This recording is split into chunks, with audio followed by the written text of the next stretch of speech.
Nationale congolaise, Monsieur les membres du comité de gestion de l'Université de Lubumbashi, Messieurs et dames, membres des comités de gestion de la conférence des établissements de l'enseignement supérieur, universitaire et la recherche scientifique et innovation du Grand Katanga, estimés collègues, auguste assemblée, à vos titres et qualités respectifs, tout protocole confondu. Le professeur Michel Bissa de l'Université de Kinshasa, empêché cette matinée pour des raisons indépendantes de sa bonne volonté, m'a confié la lecture du texte qu'il avait préparé pour ce vernissage. Et c'est donc en son nom et avec tout le respect que je lui dois, que je vais vous en donner la restitution. Entre réalisme militaire, prospective rationnelle et éthique Ubuntu, un manifeste de civilisation. Professeur Michel Bissa, Université de Kinshasa. Dans un monde secoué par des conflits asymétriques, des crises identitaires, l'effondrement éthique des sociétés et la montée en puissance des antivaleurs, y compris dans les armées, une question revient avec urgence. Comment construire une paix réelle, durable et humaine? Ce n'est ni un vœu pieux, ni utopie naïve, c'est une urgence stratégique, philosophique et existentielle, notamment pour la République démocratique du Congo. C'est précisément ce que propose l'ouvrage Réflexion africaine sur la construction de la paix, dirigé par le professeur Emmanuel Bamesizé et le général philosophe Etika Pens Irung, tous deux des Kassapar. Une œuvre scientifique, militaire, philosophique et résolument empirique. Une philosophie en boxe entre terrain militaire et pensée critique. Ce livre est intéressant et titillant, fruit d'une réflexion stratégique de terrain, combinant la rigueur académique des philosophes avec l'expérience opérationnelle des forces armées. Un officier supérieur des forces armées de la République démocratique du Congo, il est aussi doctorant en philosophie, enseignant junior à l'université et praticien des réalités sécuritaires congolaises.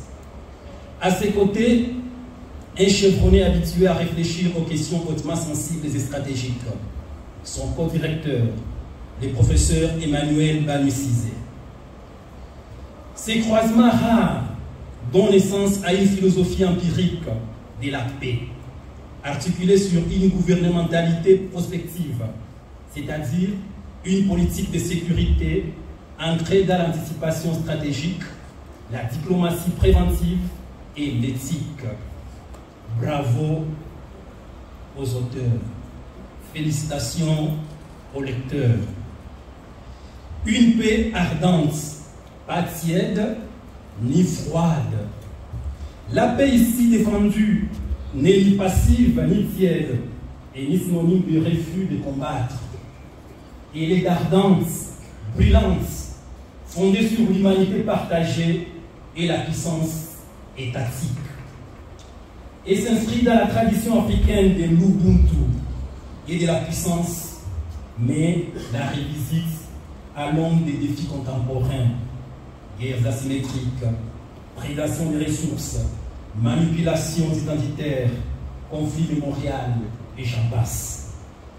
Les auteurs affirment avec force: la paix ne peut pas être pensée sans reconnaître la réalité tragique de la guerre.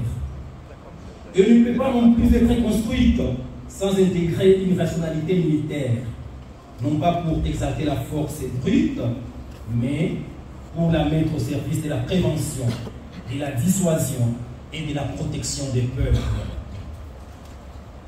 Une architecture intellectuelle robuste, avec des contributions de haut niveau, signées par les très exigeants professeurs Henri Badi Filimonga de l'Université de Kisangani, alumni de l'Université catholique du Congo et membre actif du réseau Bizarre Recherche.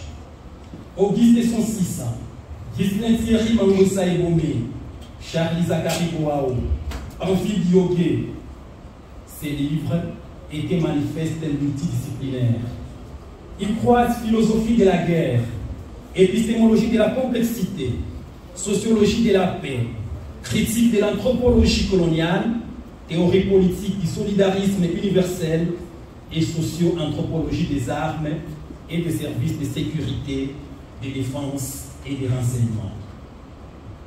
Les perspectives d'Edgar Morin et Souleymane Bachir Diagne viennent enrichir cette pensée de la paix comme projet de la civilisation et non comme simple gestion des conflits. La guerre est un révélateur anthropologique. Ces livres nous font prendre conscience d'un constat brutal. La guerre n'est pas qu'un échec politique. Elle est aussi le miroir d'une humanité qui échoue à faire humanité ensemble. Les combats contre la barbarie, contre les guerres injustes, contre les systèmes de prédation et d'exclusion passent par une révolution philosophique, une reconversion de l'intelligence stratégique vers les services de la vie. Une philosophie action pour un avenir viable. Ce que propose cet ouvrage, c'est une méthode, une philosophie politique enracinée, capable de produire des outils d'analyse, des leviers d'action et des modèles de gouvernance. En somme, une science africaine de la paix, née de la nécessité historique. Et cette science n'est pas que théorique, elle repose sur l'observation, sur la confrontation directe avec les conflits du continent, car de la République démocratique du Congo, de la Somalie, du Rwanda et j'en passe. Sur la volonté de produire une pensée qui serve à la transformation réelle des sociétés.